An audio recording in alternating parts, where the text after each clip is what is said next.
امام نے فرمایا چونکہ تم نہیں سمجھ سکتے،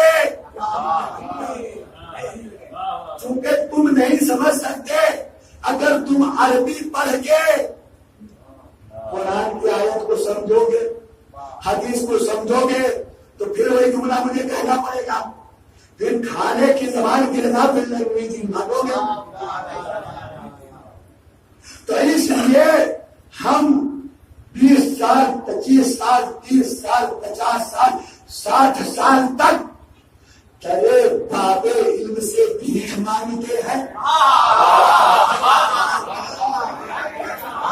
انہیں سے تبسم کرتے ہیں، انہیں سے ڈر کی مجاگری اختیار کرتے ہیں، جو وہاں سے عطا ہوتا ہے انہیں کے بیان کے مطابق اپنے قیاس سے نہیں، اپنی رائے سے نہیں، اپنی مرضی سے نہیں، ان کی مرضی کے مطابق جو ہوتا ہے انہوں نے ہی کہا ہے کہ عالم کے اوپر واجب ہے کہ اپنی علم کا اظہار کرے، ورنہ اس کا ٹھکانہ جہنم ہے۔ تو اس لیے ہم تمہارے لیے یہ آسانیاں فراہم کر رہے ہیں۔ خدا کی قسم 60 سال 70 سال 50 سال 40 سال تک وہ عظیم علماء جو نہ جانے رات کے کس حصے میں کتنا سوتے ہیں اور دن میں کتنا آرام ہے، صاحب جواہر الکلام، بیٹے کا انتقال ہو گیا، جان بیٹے کا انتقال ہو گیا، فقہ کی کتاب ہے وہ لکھتے رہے،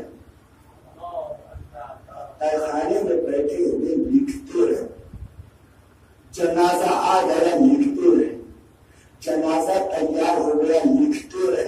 جوان بیٹا ہے، جب جنازہ چلنے لگا تب جا کر جنازے میں شرکت، اور آئے ہیں آنے کے بعد پھر لکھنے میں مشغول ہو گئے۔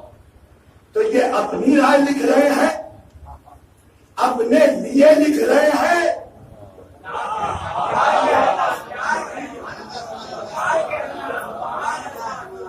تو آج مرجعیت کے اوپر وہ اعتراض کرتے ہیں مرجع کیا ہے، اس کو اختیار کیا ہے، اس کے پاس پاور کیا ہے، یہ کیا ہوتا ہے۔ عربی تو چھوڑ دیجئے، جنہیں اردو بھی نہیں آتی،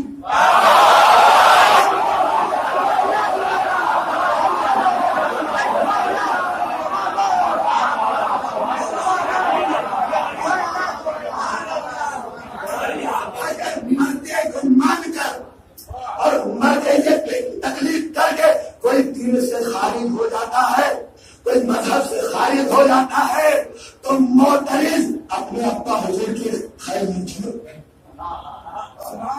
اپنے دادا صاحب کی خیر لیجیے، دادا کی خیر لیجیے۔ آج آپ کے اخباری بنے ہیں آپ،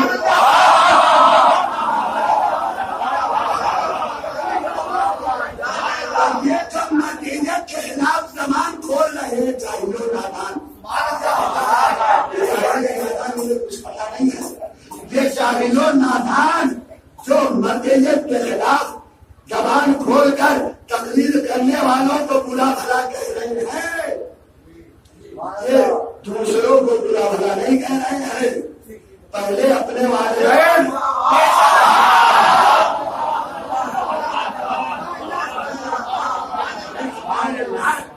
ان کے آباء و اجداد تو مقلد تھے،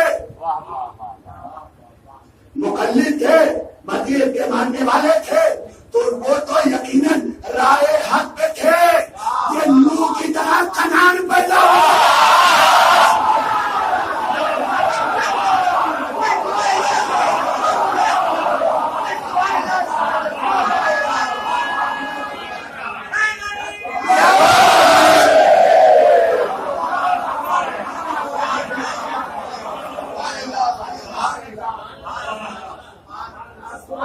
یہی بات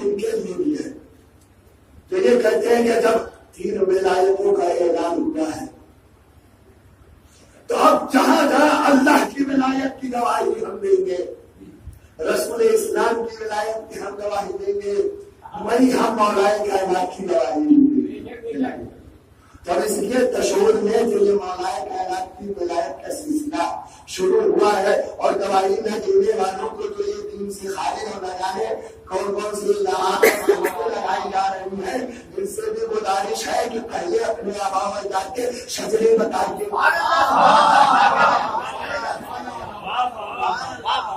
اور بتائیے کو پڑھتے تھے یا نہیں پڑھتے تھے۔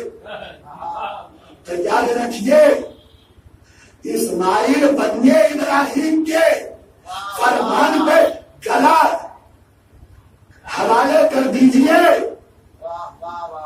کہنے کا مطلب یہ ہے اپنے آبا و اجداد کے دین پر طریقے پہ چلتے ہوئے اپنے آبا و اجداد کے فرما بردار بنیے، کنعان کی طرح فرزند نہ بن جائیں۔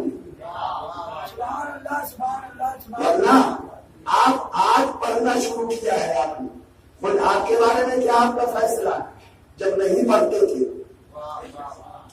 بھائی آپ 30 سال کے ہو گئے، 40 سال کے ہو گئے، 50 سال کے ہو گئے، نماز تو 15 سال میں واجب ہے، والد ہوتے ہی واجب ہے۔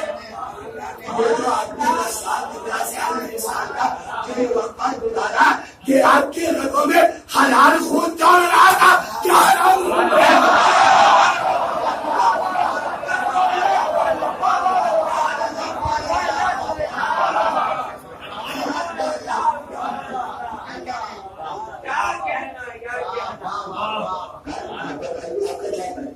اپنی بارے میں تو جو یہ دونوں مسئلے اٹھاتے ہیں اور خاص طور سے یہ ولایت والا، تو یاد رکھیے ہم مولا کائنات کو اللہ رسول اللہ کے بعد ولی مانتے ہیں، اس لیے کہ قرآن نے کہا،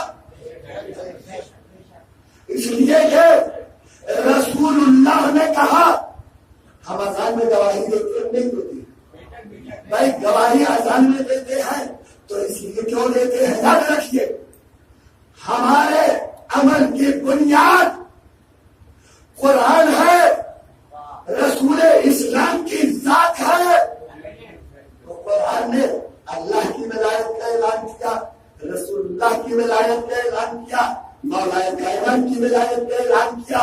اس لیے ہم تینوں ولایتوں کا کلمے میں اظہار کرتے ہیں، اعلان کرتے ہیں۔ غدیر کے میدان میں رسول اسلام نے اللہ کی ولایت اپنی ولایت کے بعد مولا کی ولایت کو اعلان میں شامل کیا۔ اس لیے ہم مولا کائنات کی ولایت کو گواہی دیتے ہیں، لیکن جب رسول اسلام نے تشہد میں اللہ کی ولایت اور گواہی کے بعد رسول اسلام کی گواہی کے بعد مولا کائنات کی نام لے کر علی نام لے کر گواہی نہیں دی ہے، تو رسول اسلام کی ذات، آپ کے فرمودات، آپ کی سیرت، آپ کی قول، آپ کے کردار پہ عمل کرتے ہوئے ہم مولا کائنات کی تشہد میں نماز میں نام لے کر ولایت کی گواہی نہیں دیتے۔ اور سنیے تو یہ جو تشہد میں مولا کائنات کی ولایت کی گواہی دینے والے ہیں، انہیں کیا کہا ہے کہ ملم یہ مولائی ہے، یہ ملم ہے۔ ملنگ لفظی ہے کہ جس سے انسان چڑھ جائے، ایسا نام رکھا ہوا اس کی صورتیں بھی ہو۔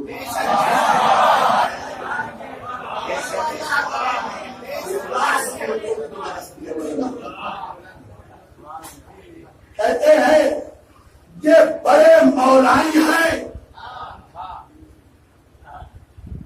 اس لیے جو ملنگ ہے۔ مولائی ملنگ کیوں ہے؟ اس لیے کہ اللہ کی مخالفت کرتی ہے، یہ رسول اللہ کی مخالفت کرتی ہے۔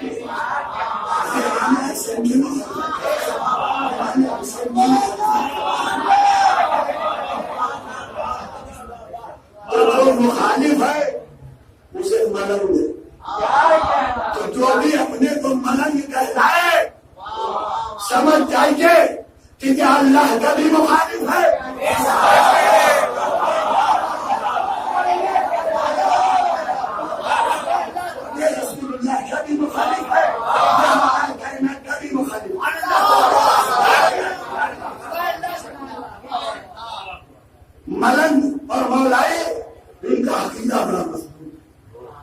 عقیدہ کیا مضبوط ہے؟ یہ خون شہزادی جناب زینب کے روزے کی بچانے کے لیے نہیں دے سکتا.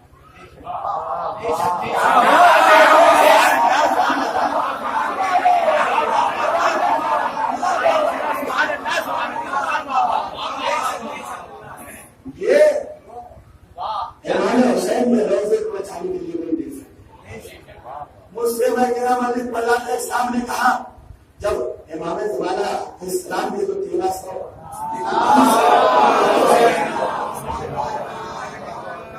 مولانا یہ حدیث کہاں تک صحیح ہے؟ ہمارا نام کیوں نہیں ہے؟ ہم لوگوں کا نام کیوں نہیں ہے؟ ہم تو دن بھر ماتم کرتے ہیں، رات بھر ماتم کرتے ہیں، مجلس کرتے ہیں، جلوس کرتے ہیں، جیسے سب کرتے ہیں ویسے ہم بھی کرتے ہیں. ہمارا نام کیوں نہیں ہے؟ ہم نے کہا اگر بہت پہلے کہ میں کوئی کتاب کی بات بتاؤں تو آپ کی سمجھ میں نہیں آئے گی. سیریا اور عراق کی جنگ گواہ ہے.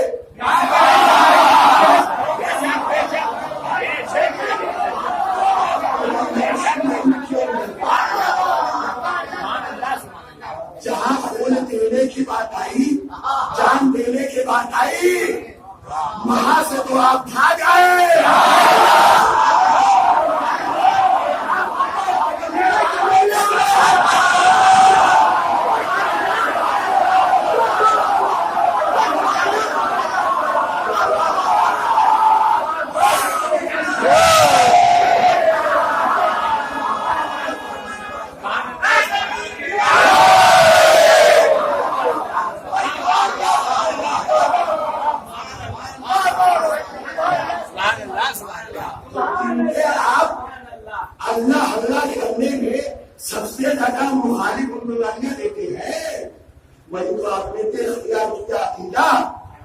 وہ کہتے ہیں اللہ بچا لے گا، آپ بھی بھاگ آئے کہ اللہ بچا لے گا.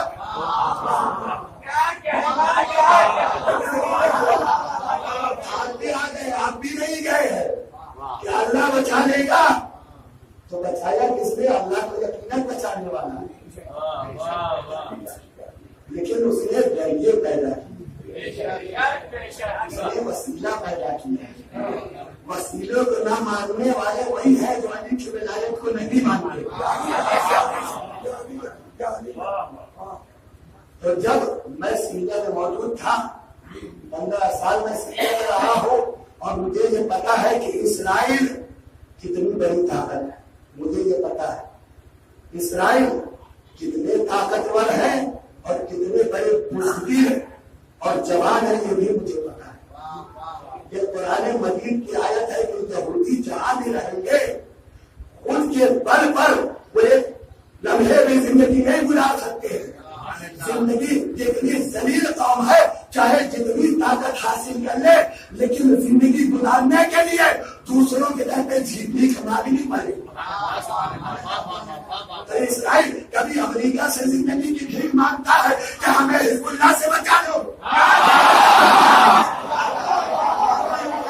رشیا کے در پہ جا کے بھیک مانگتا ہے ہمیں سیریا اور ایران سے بچا دو.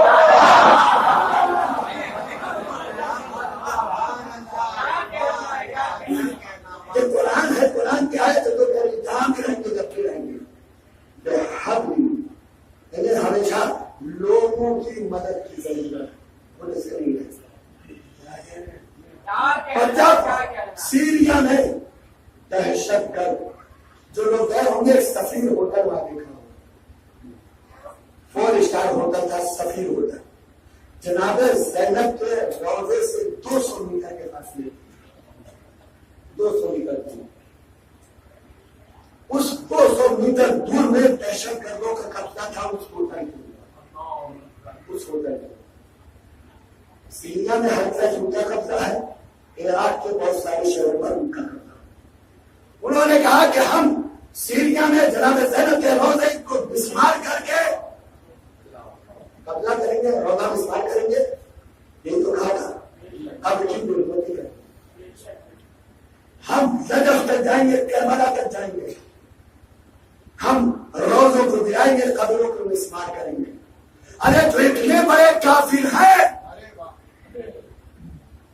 جو اتنے بڑے انسانیت کے دشمن ہیں، کہ مرنے کے بعد تو عداوت انسانیت کے مدد میں تو ختم.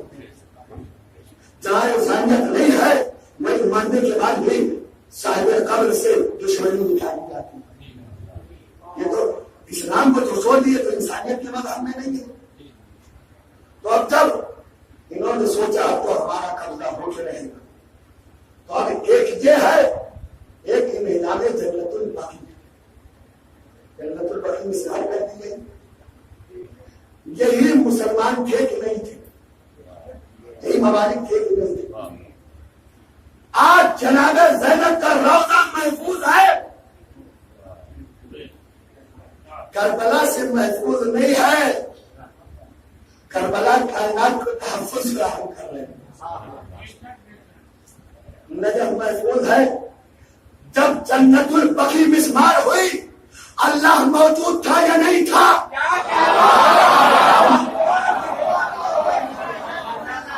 جو نتیجت کے مخالفوں سے علی بن اللہ مشہور نے نہ کہنے والوں کو کافر و مسلم میں جانے کیا کہنے والوں سے منافع. اللہ موجود تھا یا نہیں تھا؟ رسول السلام موجود تھے یا نہیں تھے؟ امام وقت خود فرزند زہرا فتح میں موجود ہے کہ نہیں؟ جنت البقیع اسمار ہو گئے. لیکن جب دہشت گردوں نے یہ کہا اور جنہوں نے جنت البقیع کو مسمار کیا وہ غاصبوں نے اور جنہوں نے یہ اعلان کیا ہم سارے لوگوں کو منہدم کر کے قبروں کو مسمار کر دیں گے.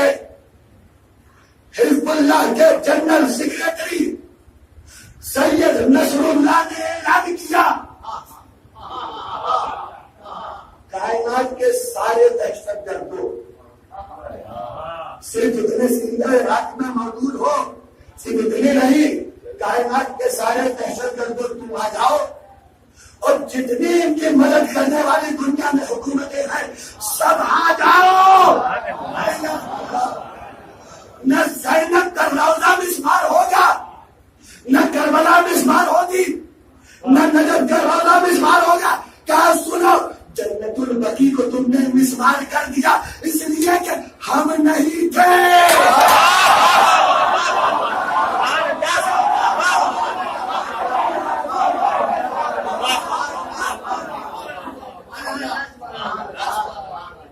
تم نے مسمار کر دیا اس لیے کہ ہم نہیں تھے. آج ہم موجود ہیں تو یہ کس نے بچایا؟ اللہ کو موجود اس وقت بھی موجود تھا. تو عزیزان گرامی جس کا ولایت صرف عقیدہ نہیں ہے جو عمل بھی کرتے ہیں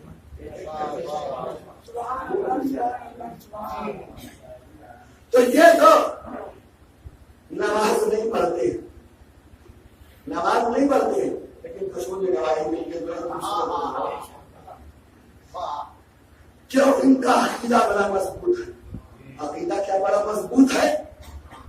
یہ کہ نماز کے تشہد میں علی ان کو احمد کو بیوقوف. ہمارا عقیدہ اور تیرا عقیدہ سنیے, مقلد اور ملک میں فرق یہ ہے.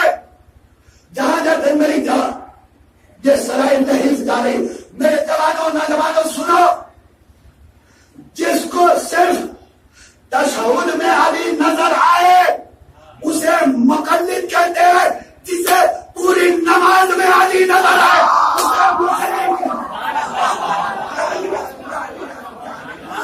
جسے صرف تشہد میں علی نظر آئے اسے ملک کہتے ہیں. جس کو پوری نماز میں علی نظر آئے اسے مقلد کہتے ہیں. تیری نماز میں تشہد میں علی ہے, ارے ہماری نماز تو بغیر علی کے نہ شروع ہوتی ہے.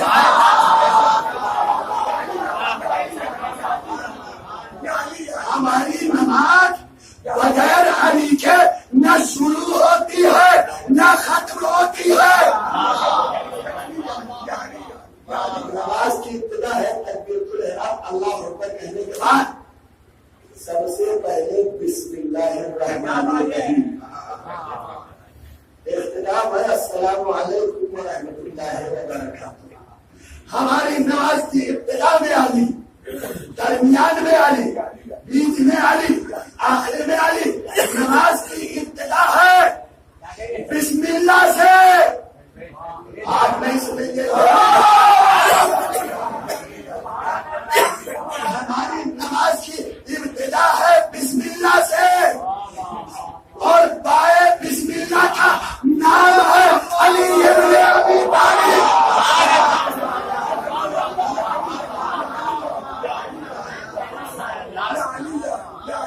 اس لیے جنہیں نام علی پسند نہیں تھا انہوں نے قرآن سے بھی بسم اللہ نکال دیا، نماز سے بھی نکال دیا۔ تو ہماری تو ابتدا ہی ہے علی سے۔ اہدنا الصراط المستقیم، یہ آپ کیا معاہدہ کرنا ہے؟ صراط مستقیم کے لیے اہل سنت کی نہ جانے کتنی کتابوں میں تحریر ہے کہ اللہ کے رسول نے فرمایا یا علی انت الصراط المستقیم۔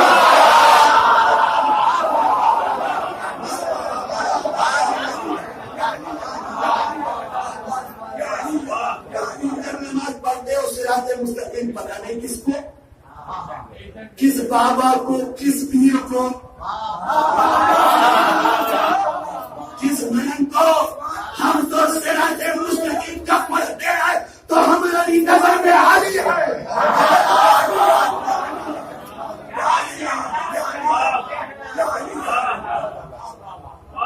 تشہد میں اللہ کی گواہی کے بعد، رسول اسلام کی گواہی کے بعد جب صلوات پڑھتے ہیں، یہ صلوات کس کے اوپر ہے؟ کس من کے اوپر ہے؟ کس فقیر کے اوپر ہے؟ کس کے اوپر ہے؟ یہ محمد و آل محمد کے اوپر ہے۔ محمد کے بعد جس ذات کے اوپر سب سے پہلے صلوات کا نذرانہ پیش کرنا واجب ہے، والی ابن ابی طالب۔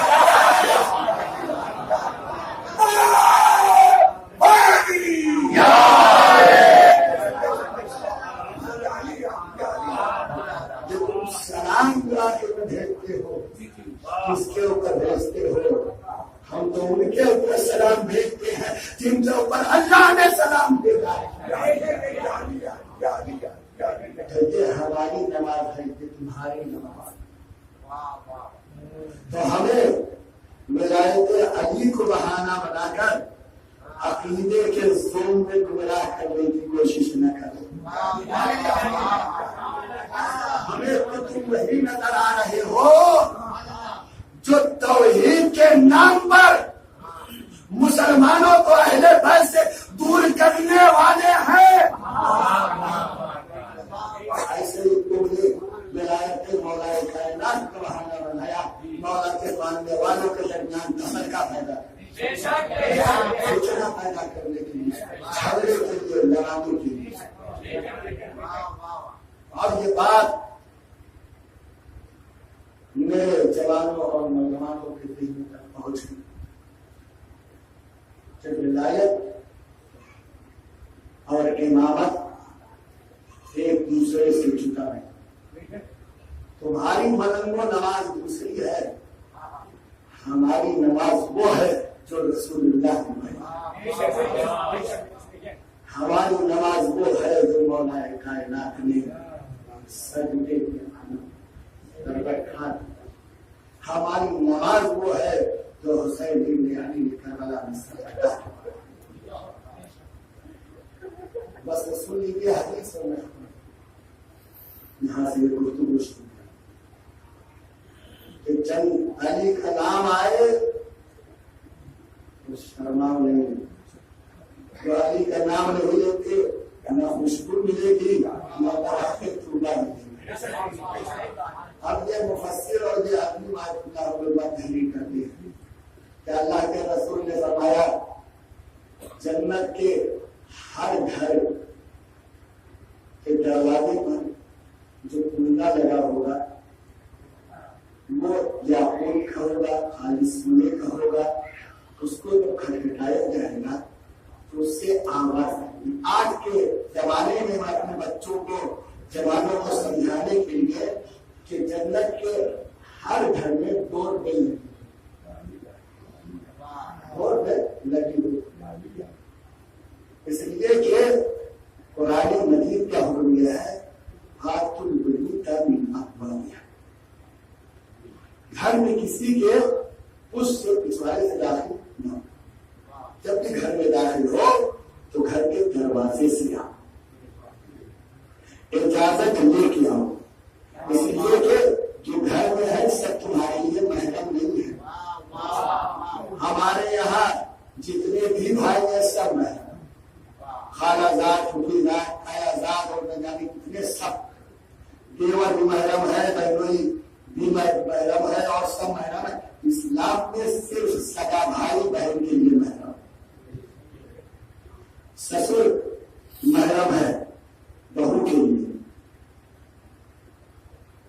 یہ چند رشتے ہیں. اس کے علاوہ جتنے بھی یہ بھائی جن کو قسم کہا جاتا ہے وہ ایک دوسرے میں آپس میں محرم نہیں. تو یہ قرآن کا حکم ہے کہ جب چاہے تو جو ہے وہ اجازت لے کر جائے.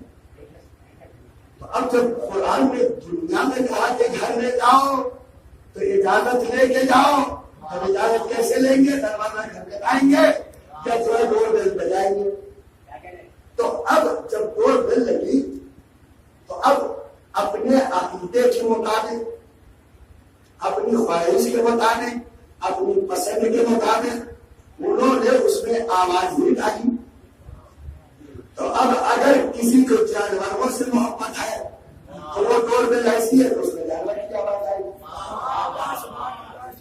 کسی کو اللہ سے محبت ہے تو اللہ اکبر کی آواز آئے گی. کسی کو رسول اللہ سے محبت ہے تو خدائے رسالت آتی ہے. کسی کو ولایت مولا کائنات سے محبت ہے تو ڈور بیل بجائیے تو یا علی یا علی یا علی کی صدا آتی ہے. تو ٹھیک ایسے ہی رسول اسلام نے فرمایا کہ جب جنت میں ڈور بیل بجاؤ گے تو اس بیل سے آواز آئے گی. تو اب دنیا میں جس کو جس سے محبت ہے اس نے ایسا سسٹم نصب کیا کہ ویسی آواز آتی ہے. اب جنت کے سسٹم کو بنانے والا پروردگار ہے, پروردگار ہے. اب خدا کو جس سے محبت ہوگی, خدا کو جس کے نام سے محبت ہوگی, خدا کو جو نام سب سے پیارا ہے, اب جنت کے جب ڈور بیل بجائیں گے تو وہاں سے جو صدا آئے گی رسول اسلام نے فرمایا جو صدا آئے گی یا علی یا علی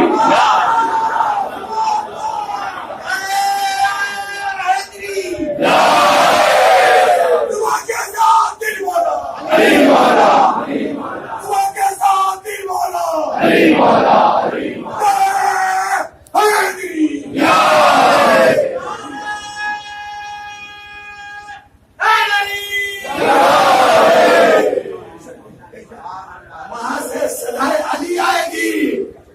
تو اب جنہیں نام علی لینا پسند نہیں ہے تو جس جنت کے گھروں سے نام علی آئے گی اسی لیے ان کا ٹھکانا جنت نہیں ہے, ان کا ٹھکانا وہ جہنم ہے. نام علی سے عداوت ہے تو نام علی کی سزا کیوں ہے؟ علامہ طباطبائی اس کی وجہ یہ لکھتی ہے کہ قرآن کا حکم ہے جب جاؤ تو گھر میں اجازت لے کر جاؤ. تو اب شریفوں کا طریقہ یہ ہے کہ وہ لوگ توجہ کریے, شریفوں کا طریقہ یہ ہے جب وہ گھر میں جاتے ہیں تو جو گھر کا مالک ہوتا ہے اس کا نام لے کر آواز دیتے ہیں.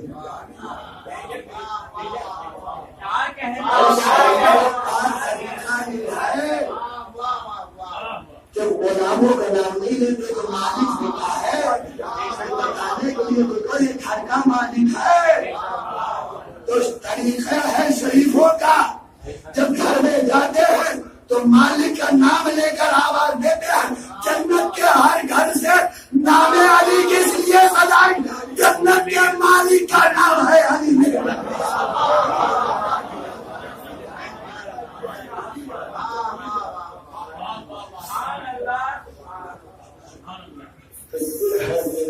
آیت کبریٰ جس کی حفاظت کے لیے کل بھی جھوٹ دینا پڑا، آج روزوں کی حفاظت کے لیے مجلس اور کی حفاظت کے لیے ہمیں بالکل ہی اندازہ نہیں ہے. ہم تو یہاں رہتے ہیں. میں نے 5-6 مہینہ سیریا میں وہ زندگی گزاری ہے کہ جب میں گھر سے نکلتا تھا تو مجھے یہ یقین نہیں ہوتا تھا کہ میں زندہ واپس آؤں گا. وہ زندگی تو آج گزار رہے ہیں. ان سے پوچھئے مجلس حسین کی احمد کیا ہے، ان سے پوچھئے یہ جلوس جب وہ آتے ہیں مجلس و جلوس میں تو ماں کو بھی پتا نہیں کہ میرا لال واپس لائے گا، بیوی کو یہ نہیں پتا کہ شوہر، بیٹی کو یہ پتا نہیں کہ ماں واپس آئے گی نہیں آئے گی. کتنے ایسے ملک ہیں جہاں ایسے ہیں تو حالات. ان سے پوچھئے اس کے لیے جگر اور روزوں کی حفاظت کے لیے خدا کی قسم ممبر گواہ ہے. میں نے نام کے اللہ کے نگاہی اس کی ماں کری ہے جو پہلے شیعہ نہیں تھی بعد میں شیعہ بنی. ان کا یہ بیان ہے کہ میرا شادی شدہ لڑکا جوان زیادہ سے زیادہ 30 سالوں میں نہیں ہوتی، چھوٹے چھوٹے اس کے 2 بچے، چھوٹے چھوٹے اس کے 2 بچے. جب یہ دہشت گردوں نے کہا کہ جناب محنت کے روزے اکٹھا کر کے ہم مسمار کر دیں گے، ایک مرتبہ وہ تڑپ ماں کے پاس آیا. ماں بیان کر لیا گھر میرے پاس آیا، ماں میں جاننا چاہتا ہوں جناب زینب کے روزے کی حفاظت کے لیے. بیوی نے چہرہ بھی تھا، 2 چھوٹے چھوٹے بچے آگوش میں ہیں. ذرا سوچیے کتنی زنجیریں پیروں میں بنی ہوئی ہیں. ماں کی خدمت بیوی ہے، سب کچھ برداشت کر سکتا ہے. پتا ہے میں جاؤں گا شہید ہو گیا لیکن میرے 2 چھوٹے چھوٹے بچے یقین ہو جائیں گے، ہے کہ نہیں؟ عجیب جملہ کہا. جب ماں نے بھی کہا میرے لال جاؤ، بیوی نے کہا میرے سرتاج جاؤ. کہا مادر گرامی وہ کربلا تھی جب میری بیوی اسیر ہو گئی، جب میری شہزادی اسیر ہو گئی. مادر گرامی مجھے جانے دیجیے اس لیے کہ اب دوبارہ بیوی کے روزے کو اسیر ہوتا اللہ دیکھنا. میں ان ظالموں کے ہاتھوں برداشت نہیں کر پاؤں گا کہ میں زندہ رہوں. میری شہزادی کے روزے میں دہشت گردوں کا قبضہ ہو جائے.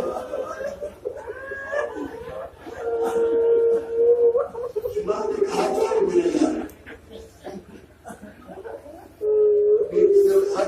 میرے والد والد اور جس کے روزے کی حفاظت کے لیے آپ جا رہے ہیں، ہمارا تو ایک بیٹا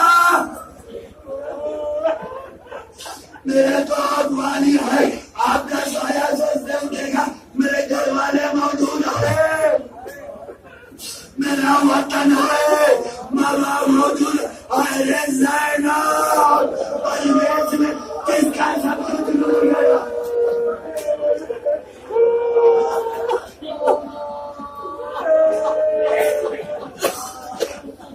جزاک اللہ خیر جزا. پروردگار ناسوں پر اپنی رحمت نازل فرما.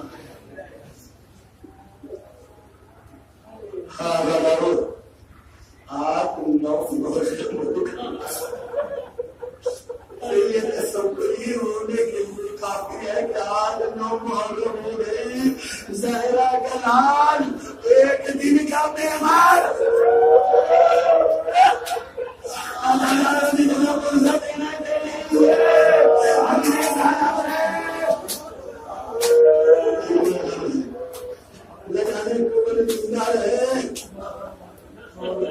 ہو جائے. آپ نے ماتم کیا، جلوس نکالا، مرسا دیا. شہزادی فاطمہ آپ کے تمام اعمال عبادتوں کو قبول فرمائے. ہر سازش سے بہتر جلد اور خلوص سے کرنے کی توفیق اور قوت عطا فرمائے. لیکن عزیزانو آپ نے جلوس سے پہلے بھی کھایا دیا شام جلوس کے بعد بھی کھائے اور یہ مجلس میں بیٹھے ہوئے ہیں. اے عزیزانو آلے کربلا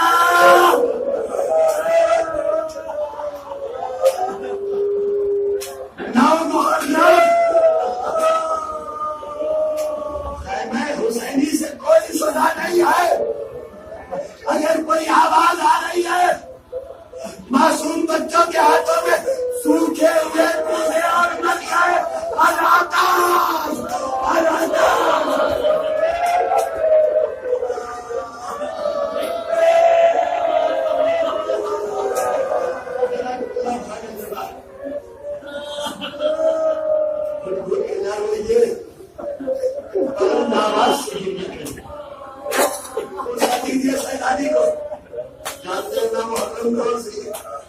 حضرت امام جعفر صادق علیہ السلام فرمائے نو محرم کی جمع جد مظلوم کو کربلا میں دشمنوں نے چاروں طرف دیکھے گی.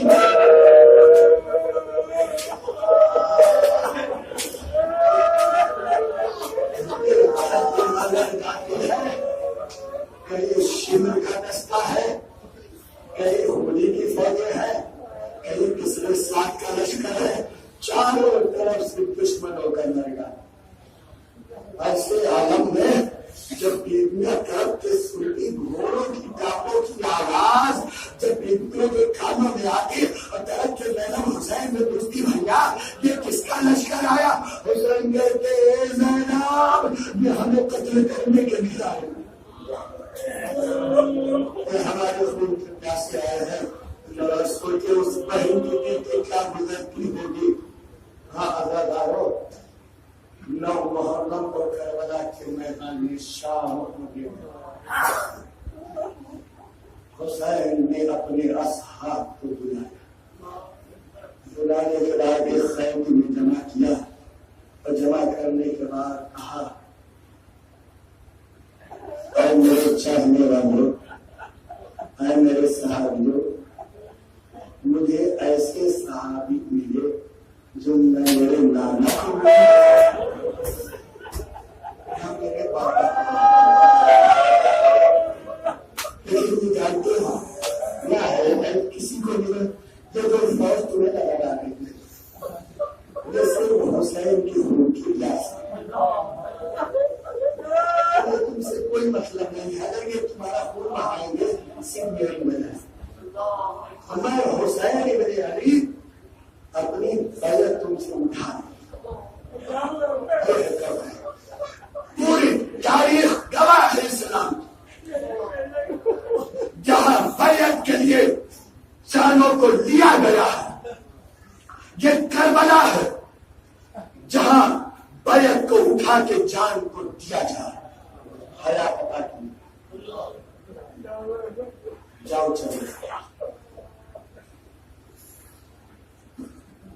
چراغ کو بھول دیا. کچھ دیر کے بعد جو چراغ کو جلایا جو صحابی جہاں وہی نظر آیا. ایک مرتبہ میرے مولا نے کہا اچھا تمہیں یہ شرم محسوس ہو رہی ہے کہ تم تنہا کیسے جاؤ, ایک کام کرو یہ میرے اہل بیت ہیں ان میں سے کہ کہا پکڑو تم چلے جاؤ, کوئی دنیا میں تمہیں جانے نہیں ہوگا کہ تم چلے آئے کہنا حسین کے اہل بیت تو چلو لے کر چلے جاؤ. عزیزانو اب تشریفیوں کی آواز سے مولا ترتیب میں آنے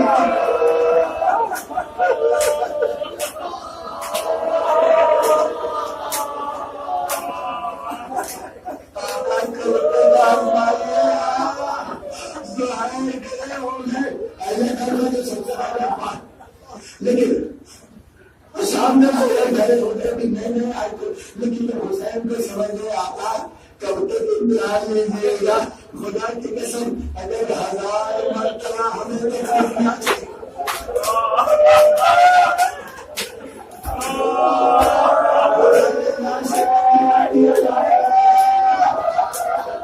ہماری خاک کو اڑا دیا جائے اور پھر ہمیں زندگی ملے تو آتا ہم 1000 مرتبہ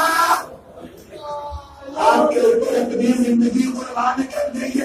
ارے یہ تو ایک زندگی ہے، اس کے بعد ابدی حیات. ختم ہو گئی یہ محفل.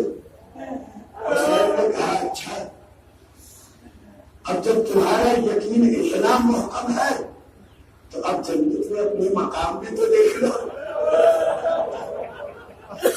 مالک جنت نے اشارہ کیا، سارے پردے ہٹے، ظاہر کہ جنت میں تمہارا مقام، حبیب یہ تمہاری جگہ، مسلم یہ تمہارا محل ہے. حسین دکھاتے چلے گئے کہ دیکھو تم مالک جنت، یہ جنت یہاں سے بیٹھ کے پہلے جنت کو جنت دکھا رہے ہیں. اور اس جنت کے دیکھنے کے بعد کمال ایمان اصحاب حسین یہ کہ قربانی کب پیش کی. جنت کو دیکھنے کے بعد، جنت کے اپنا مقام جب مستحکم ہو گیا، مضبوط ہو گیا، اس کے بعد شب عاشور میں ماتم دارو عزادارو حسین کے پرسادارو اب تو جنت دیکھنا، ہر عبادت تو جنت کے لیے ہوتی ہے نا. اب تو نماز نہیں پڑھنی چاہیے تھی، اب تو سجدوں کی ضرورت نہیں تھی، اب تو تسبیح و تحلیل کی ضرورت نہیں تھی. ارے حسین نے ایک شب کی جو چند کے التوا کی گزارش کی تھی، خدا جانتا ہے انی احب الصلاۃ، میرا پروردگار جانتا ہے میں نماز پڑھنے والا صرف نہیں ہوں، میں نماز سے محبت کرنے والا. تو شب عاشور مورخ نے المقتل میں لکھا اصحاب حسین کی عبادت کا عالم یہ تھا کہ کوئی سجدے میں ہے، کوئی رکوع میں ہے، کوئی قیام میں ہے، کوئی تسبیح میں ہے، اور عالم یہ ہے کہ ایسے آواز آ رہی ہے جیسے شہد کی چھتی سے مکھیوں کی آواز ہے. ایسی تصدیق کی آواز، تحلیل کی آواز. ہاں عزادارو، لیکن اس عبادت میں عاشور کی عبادت یہ ہے کہ بھوکے رہیے، وعدہ کریے، روزہ حرام ہے. جہاں جا کے میری آواز جا رہی ہے یہ پیغام میرے ذہن میں آ گیا ہے، جو کہ مسلمان ہے، جو کہ اللہ کے رسول کا ماننے والا ہے، عاشور کو روزہ رکھنا مستحب نہیں ہے، ثواب نہیں، حرام ہے. بخاری کی حدیث ہے، اس میں خود اسلام کی جو حدیث ہے اس میں یہ ہے کہ وہ قریش رہا کرتے تھے زمانے جاہلیت میں. جب رمضان کے روزے فرض ہو گئے تو رسول اسلام نے رکھنا چھوڑ دیا. اور دوسری حدیث میں تو یہ ہے کہ یہودی رہا کرتے تھے. آج جا کے کسی یہودی سے پوچھ لیجیے کیا وہ عاشور کو روزہ رکھتا ہے؟ نہیں رکھتا. تو جناب موسیٰ کی سنت کا آج امام رضا علیہ السلام فرماتے ہیں کہ عاشور کو اگر کسی نے اپنی دنیاوی حاجت کے لیے تھوڑا سا بھی کھانا یا کوئی بھی مال جمع کیا، جس نے اس دن کو خیر و برکت کے دن جانا، اس کا حشر روز قیامت جدید النساء کے ساتھ. جانتے یہ روزہ مسلمانوں رسول اسلام کے سنت نہیں ہے. عاشور کو روزہ قتل امام حسین کی خوشی میں زمین کے خاندان والوں نے رکھا. عاشور کو برکت کا دن قرار دینا کس نے قرار دیا ہے؟ بنی امیہ نے یزید کے گھر والوں نے. کہ آج ہی کے دن جناب آدم کی توبہ قبول ہوئی، آج ہی کے دن جناب نوح کو نجات ملی، آج ہی کے دن جناب ابراہیم کو نار نمرودی سے نجات ملی. یہ ساری حدیثیں بنی امیہ یزید کے گھر والوں نے عاشور کو خوشی کا دن قرار دینے کی دی ہے. جناب آدم کی توبہ ذی الحجہ میں قبول ہوئی ہے. جناب موسیٰ کے لیے جو راستہ بنا وہ ربیع الاول میں ہوا. جناب یونس مچھلی کے پیٹ سے نکلے ہوا کوئی کھاتا نہیں ہوا. عاشور کے دن کچھ نہیں ہوا ہے. عاشور کو مسلمانوں کو مجھے گزارش ہے ان مسلمانوں سے جو رسول اسلام کو مانتے ہیں، امام حسین سے جو محبت کرتے ہیں، جو جلوس میں شریک ہوتے ہیں، جو بدعت نہیں مانتے، جو شہادت کو مانتے ہیں، لال لباس پہن کرنا ہے. امام حسین کے ماننے والے رسول اسلام کے سے محبت کرنے والے رسول اسلام نے فرمایا احب اللہ من احب، اللہ اس سے محبت کرتا ہے جو حسین سے محبت کرتا ہے. اب غد اللہ من ابغض حسین، اللہ اس کو دشمن رکھتا ہے جو حسین کو دشمن رکھتا ہے. کیونکہ شہادت کو جو مانتے ہیں لال لباس پہن کرنا ہے. میری ماں بہنیں لال لباس پہن کرنا ہو، لال دوپٹے پہن کے نہ ہو، اس لیے کہ کسی کی شہادت، کسی کے ہاں جب کسی کا انتقال ہوتا ہے کہ آپ یہی لباس پہن کر جاتی ہیں، کیا آپ ایسے ہی لال دوپٹے پیلے دوپٹے پہن کر جاتی ہیں؟ کیا آپ رسول اسلام کے سامنے بھی ایسے ہی جانے کی ہمت کریں گی؟ عاشور کو تو شاہ محمد دہلوی نے لکھا ہے کہ رسول اسلام عاشور کے امام حسین کی شہادت پہ جب آئے ہیں جناب ام سلمہ کے خواب میں گریبان چاک تھا، سر پہ خاک تھی،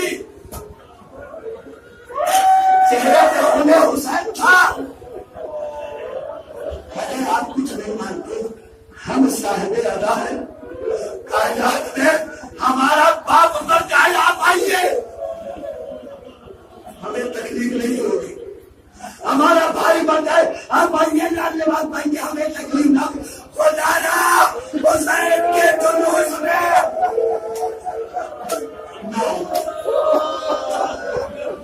لال لباس ہمارے دل کو نہ ستائیے،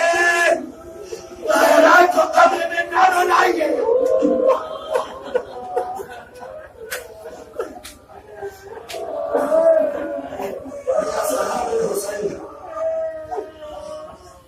شام ہونے لگی، کربلا میں سناٹا پسرا. امام حسین مقتل کی طرف بڑھے. اداکاروں مرتبہ سینہ پھیرے ایمان کو آتا ہوا دیکھا مقتل کی طرف، پیچھے پیچھے چلے. حسین نے کسی کے قدموں کی آہٹ محسوس کی. نافذ تم کیوں آ رہے ہو آقا؟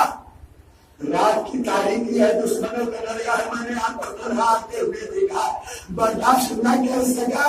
ایک مرتبہ آواز بھی ہے نافذ، رات کا سناٹا ہے، یہ ریت کے ٹیلے ہیں، موقع غنیمت ہے، یہاں سے چلے جاؤ. نافذ نے قدموں پہ سر رکھ دیا.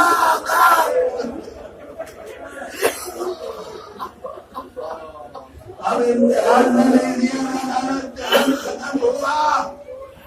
کربلا میں خونی کفن پہن کے عاشور کا سورج نمودار ہوا. کا آزاد کب ہوا؟ ایک شہید آتا ہے یہاں پر آج کو 9 محرم کو امام حسین کی رخصتی بن جاتی ہے. جانتے ہیں کربلا ایسا کیوں ہے؟ امام حسین کے تمام مسائل پڑھ رہا ہے. شہزادی میرے یار کے ساتھی، تم میرے یار کی سب سے بڑی مصیبت کیوں نہیں پڑھتا؟ میری زینب کی سب سے بڑی غربت کیوں نہیں بیان کرتا؟ شہزادی کون سی ایسی مصیبت، کون سی ایسی غربت ہے جو میں نہیں بیان کرتا؟ جانتا ہے علی اکبر چلے گئے، زینب کو ڈھارس تھی. عباس کی شہادت کے بعد بھی زینب اور بیویوں کی ڈھارس تھی. ابھی حسین زندہ ہے. سب سے بڑی مصیبت غربت کے وقت زینب اور بیویوں کے لیے وہ تھا. یا زینب یا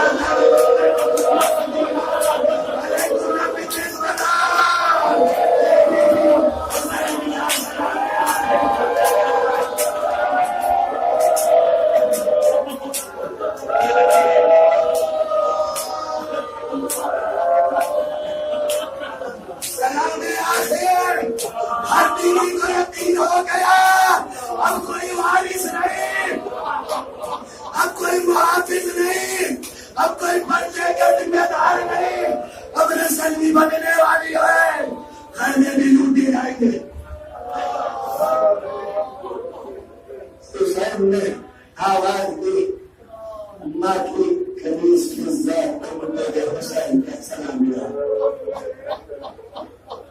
مرتبہ جناب عیسیٰ کو امام حسین نے قریب بلایا، بلانے کے بعد کچھ دھیرے سے کہا، زینب نے منظر دیکھ رہی تھی، فضہ آگے بڑھی، زینب نے کہا فضہ میرے قریب آؤ، میرے قریب آؤ، میرے بھیا نے کیا کہا ہے، اے فضہ میرے ماں کے ہاتھ کا واسطہ، میرے بھائی نے کیا کہا ہے، حسین نے اپنا پوشیدہ لباس مانگا،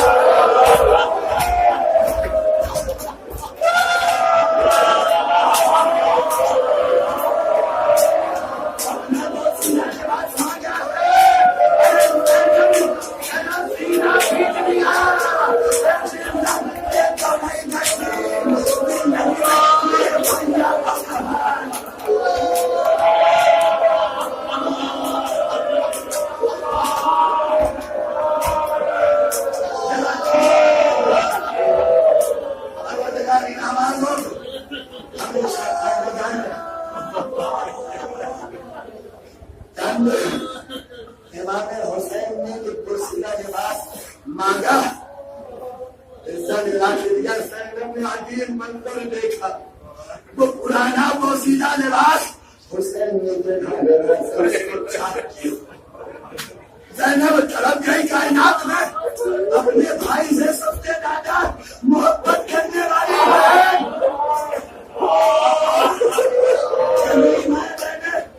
آپ کے بھائی سلامت، زینب کا بھائی تو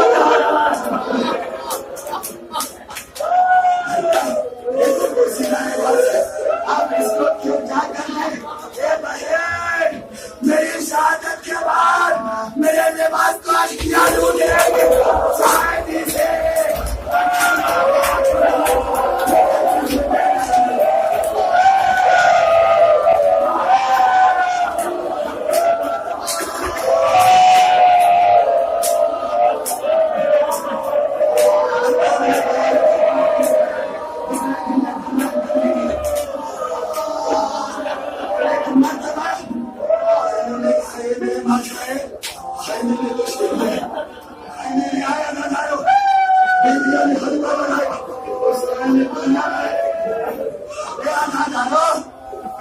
آپ تو گھر سے جاتے ہیں، ایک ماں کو دیکھتے ہیں، بیوی کو دیکھتے ہیں، بہن کو دیکھتے ہیں، بچی کے نظر میں لیکن یہ حسین کا صبر عجیب صبر ہے، زینب پہ نظر پڑی، بازو میں رسا،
بتانے کے بوسے لیے اللہ آپ نے کیوں بوسے لیے کہ بابا کی وصیت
ہم تو سن کے گرجا کر رہے ہیں تو پردہ غیب میں